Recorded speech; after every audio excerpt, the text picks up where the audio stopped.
Okay, so picture this. It's 1881, and the President of the United States Mm-hmm. gets shot in the back. Oh, wow. But here's the twist. The assassin isn't like some, shadowy figure or anything like that. Right. He's actually a disgruntled, well, let's just say he was an unusual man with ties to a free love community. Really? Yeah, pretty interesting, right? Wow. Today we're going to be going deep into this whole story. Okay. We'll be exploring like this period in 19th century America, a time of, you know, radical social experiments, Right. religious fervor, cutthroat politics, Mm-hmm. Yeah, it's a fascinating case study, I think, because it reveals how Yeah. seemingly isolated acts like an assassination can actually be Right. deeply intertwined with like broader cultural anxieties and political realities. Absolutely. And, our guide to this historical labyrinth is Susan Wells's book, An Assassin in Utopia. Oh, okay. So buckle up as we untangle a story that connects the assassination of President James Garfield, Okay. of all things, a utopian community, with some pretty unorthodox beliefs. Wow. So the Oneida community was founded in upstate New York by John Humphrey Noyes. Okay. And it was one of many utopian communities that kind of sprang up across America during the 19th century. So free love in the Victorian era. Yeah. That's quite the eyebrow raiser. Right. Why would they embrace such a radical concept? Yeah. Especially in a time when even whispering about such matters was scandalous. Well, for the Oneida community, it wasn't simply about like sexual liberation. Okay. They believed that sexual mastery was a form of religious expression, a way to kind of achieve spiritual enlightenment. Interesting. It was a core part of their belief system. Okay. They even believed that through selective breeding, they could create a more spiritually advanced generation. Wow. That's where their experiments in eugenics came in. So they were delving into the idea of controlling human reproduction for specific traits. Yeah. That certainly adds a layer of complexity to their ideology. Right. It's a stark reminder of the more radical side of social experimentation during that era. Exactly. So it's within this community that we meet our would-be assassin, Charles Guiteau. Okay. Now imagine being considered too peculiar, even for a group that practiced free love. Oh, wow. That's saying something. What was it about Guiteau that made him stand out even in a community that embraced such unconventionality? Well, Guiteau, he tried to join the Oneida community, Uh-huh. but he was ultimately rejected. Oh, wow. And this rejection seems to have fueled like a deep-seated resentment and a growing sense of delusion. Really? He became fixated on achieving greatness, particularly in the political sphere. Okay. He truly believed he was destined for a position of power. So he was ambitious, perhaps, to a fault. Yeah. Did this ambition lead him to cross paths with President Garfield? Well, before Garfield enters the picture, Okay. Guiteau actually tried to attach himself to another prominent figure, Horace Greeley, the famous newspaper editor who ran for president in 1872. Okay. Guiteau believed that if he helped Greeley win, Ah. he'd be rewarded with a prestigious ambassadorship. It sounds like he was trying to manipulate the system. Right. Convinced he could play kingmaker and reap the rewards. Yeah. Didn't Greeley end up losing that election? He did quite decisively to Ulysses S. Grant. Okay. And shortly after the election, Greeley tragically passed away. Oh, wow. But this setback, instead of deterring Guiteau, seems to have reinforced his belief that he was meant for greater things. So when Garfield enters the scene, Guiteau sees another opportunity to insert himself into the political arena and climb that ladder to power. Yeah. What was the political landscape like at this time? It was a time of intense political turmoil. Yeah. The Republican Party, to which both Greeley and Garfield belonged, was deeply divided. Hmm. A major point of contention was the patronage system, which essentially allowed powerful politicians to control thousands of government jobs Right. and wield enormous influence. Ah, the spoil system. Yeah. So whoever held the reins of power could dole out favors and build a loyal network of supporters. It sounds like a breeding ground for corruption and backroom deals. It was a very controversial system, and Garfield, despite being a product of that system, Yeah. had campaigned on reforming it. Oh, wow. This made him a target for the faction within the party Right. that benefited from patronage. So Garfield was walking a tightrope, Yes. trying to navigate these treacherous political waters Yeah. while facing opposition from within his own party. Exactly. And Guiteau, with his warped sense of ambition, Right. decides to jump into this volatile mix. Yeah. How did he insert himself into Garfield's orbit? Well, Garfield's nomination was unexpected. Okay. He was a dark horse candidate who emerged from a deadlocked convention. Uh-huh. This made Guiteau believe he could replicate his strategy with Greeley. Okay. He convinced himself that if he helped Garfield win, All right. he would be rewarded with a plum position. So Guiteau throws himself into Garfield's campaign, certain that his efforts will pave the way to his own political ascendance.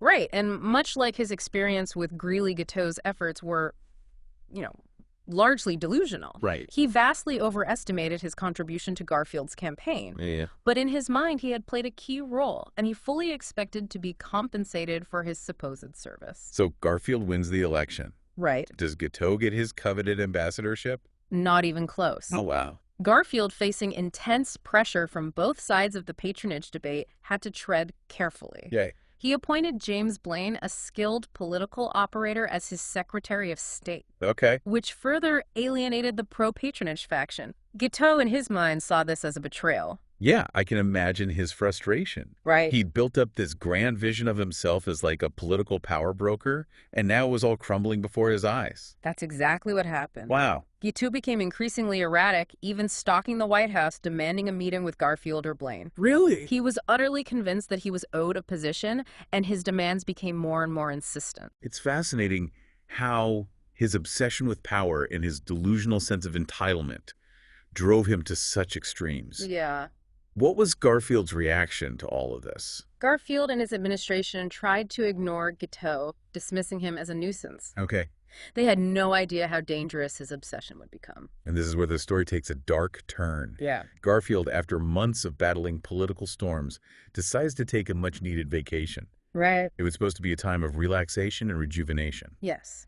He was planning a trip to his alma mater, Williams College, and was looking forward to some time away from the pressures of Washington. Uh-huh. On the morning of July 2, 1881, he arrived at the Baltimore and Potomac Railroad Station ready to depart with Blaine. And Guiteau, lurking in the shadows, saw his opportunity. Tragically, yes. Wow. As Garfield walked through the station, Guiteau approached him from behind and fired 2 shots into the president's back. It's a chilling moment in history. Yeah. A president on the verge of a peaceful getaway, struck down in a public space by a man driven by delusion and resentment. The nation was in shock. Yes. Garfield, though gravely wounded, clung to life. Okay. He was transported back to the White House, where a team of doctors frantically tried to save him. This is where the story takes another twist, and it's not a positive one. Right. It wasn't just the bullets that sealed Garfield's fate, was it? Sadly, no. Okay. The medical practices of the time played a significant role in his demise. What do you mean? Doctors, in their zeal to locate the bullet, repeatedly probed Garfield's wounds with unsterilized instruments and hands. So in trying to save him, they inadvertently introduced a deadly infection. Exactly. It's a stark reminder of how far medical science has come since then. Absolutely. Yeah. The concept of antiseptic surgery, pioneered by Joseph Lister, was still relatively new at the time, Okay. and many American doctors were resistant to these ideas. Right. Garfield's case became a tragic example of the consequences of ignoring these advancements. It's heartbreaking to think that Garfield might have survived if not for the medical practices of the time. Was there any attempt to use more modern methods to treat him? There was actually a quite famous attempt to use cutting-edge technology. Oh, really? Alexander Graham Bell, the inventor of the telephone, rushed to the White House with a prototype metal detector. Oh, wow. He hoped to use it to locate the bullet without invasive procedures. A metal detector in 1881. I know. That's incredible. Did it work? Unfortunately, no. Oh, Bell's device wasn't sensitive enough to pinpoint the bullet's exact location. right. Garfield's condition continued to deteriorate as sepsis took hold. It's a tragedy upon a tragedy. Yeah. Garfield lingered for weeks, suffering immensely before finally succumbing to the infection on September 19, 1881. Right. What happened to Guiteau? Did he try to escape? No. Guiteau seemed almost proud of his actions, Really? convinced that he was a hero who had rid the nation of a corrupt leader. Oh, wow. His trial became a media sensation, with his erratic behavior and rambling justifications for the assassination captivating the public. It must have been quite a spectacle. It was. The nation was reeling from the assassination of a president, and now the man responsible was putting on this bizarre performance in the courtroom. Guiteau's lawyers tried to argue that he was insane, but the jury ultimately found him guilty. Okay. He was hanged in June 1882, ending one chapter in this complex and tragic saga. Yeah, it really is a story that's both fascinating and disturbing. Guiteau, with his warped sense of reality and insatiable ambition, becomes entangled in this web of political intrigue and social upheaval, Yeah. ultimately leading to this tragic act. Yeah. But as we've been discussing, it's not just about one man's actions, is it? No, it's not. It's about understanding the context, the forces at play that shaped his motivations and created the conditions for this event to occur. Precisely, Guiteau's story might seem like an isolated case, a bizarre footnote in history. Right.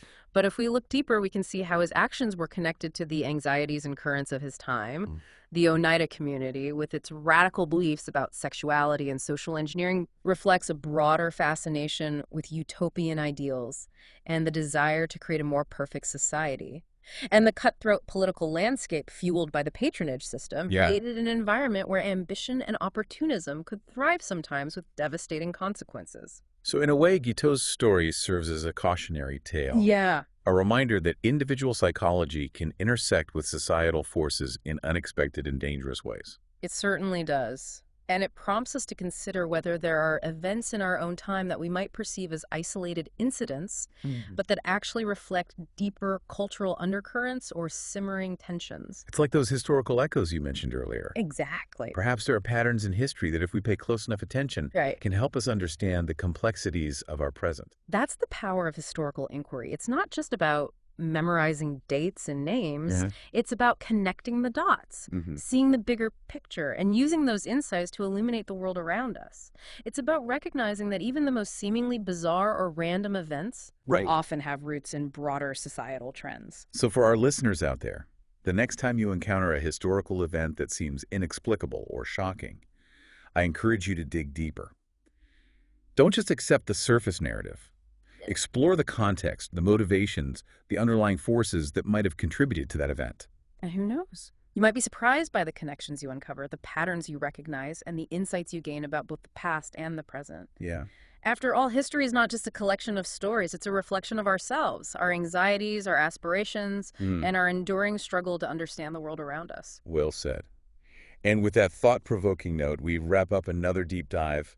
Until next time, keep exploring, keep questioning, and keep those historical echoes in mind.